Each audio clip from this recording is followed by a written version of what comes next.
जंगल में फंसे दो अजनबी, सफर की शुरुआत। एक पहाड़ी इलाका था, हरे भरे जंगलों से घिरा, जहां ट्रैकिंग करने दूर दूर से लोग आते थे।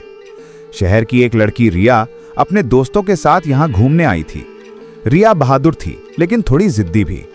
दोस्तों ने कहा, बारिश आने वाली है, अभी मत निकलना। पर रिया ने कहा, बस थोड़ी दूर चलकर झरना देख लूंगी और तुरंत लौट आऊंगी। वहीं दूसरी ओर गांव का एक लड़का अर्जुन जंगल से लकड़ियां काटकर लौट रहा था। अर्जुन गांव का सीधा साधा, मेहनती और साहसी लड़का था।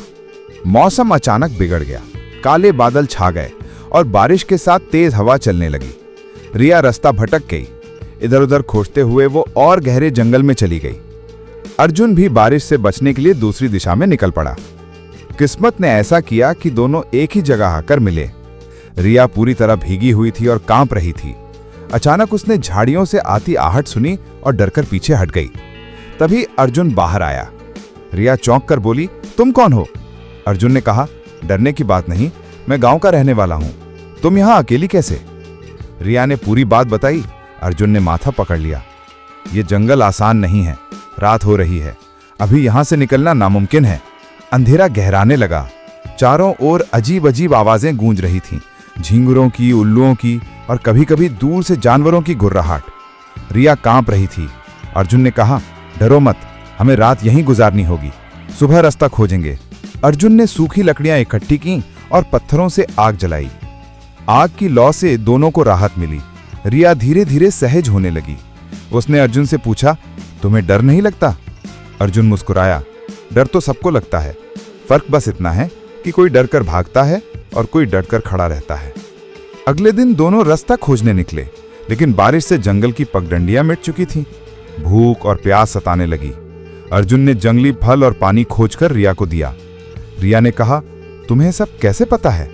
अर्जुन बोला, गांव में रहने वाला हर बच्चा ये सब सीखता है, जंगल हमें जीना सिखाता है। धीरे धीरे रिया को एहसास हुआ कि शहर का आरामदेह जीवन कितना अलग है और असली जिंदगी क्या होती है। रास्ते में अचानक झाड़ियों से सरसराहट हुई। रिया डर गई, ये क्या है? तभी एक बाघ बाहर आया। उसकी आंखें लाल चमक रही थीं। रिया की चीख निकल गई। अर्जुन ने तुरंत आग की जलती लकड़ी उठाई और बाघ के सामने घुमाने लगा।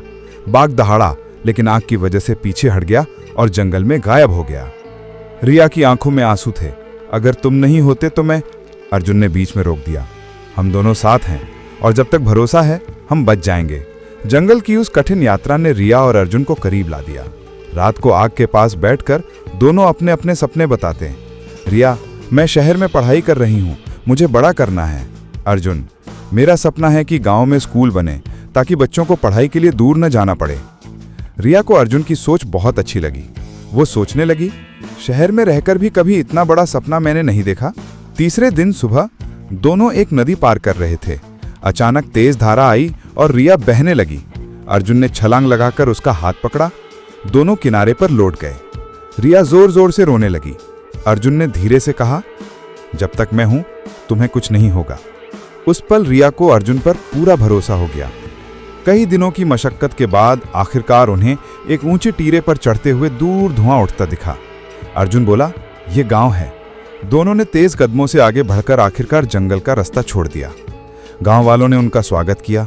रिया ने राहत की सांस ली। रिया शहर लौट गई, लेकिन उसका दिल जंगल और अर्जुन में रह गया। उसने ठान लिया कि गांव के बच्चों के लिए कुछ करेगी। कुछ महीनों बाद रिया ने गांव आकर स्कूल बनाने में मदद शुरू की। अर्जुन और रिया अब सिर्फ अजनबी नहीं रहे। जंगल की उस यात्रा ने उन्हें दोस्त से कहीं ज्यादा बना दिया। संदेश: जिंदगी का असली चेहरा कठिनाइयों में दिखता है। अगर हिम्मत और भरोसा हो तो सबसे घना जंगल भी रास्ता दे देता है।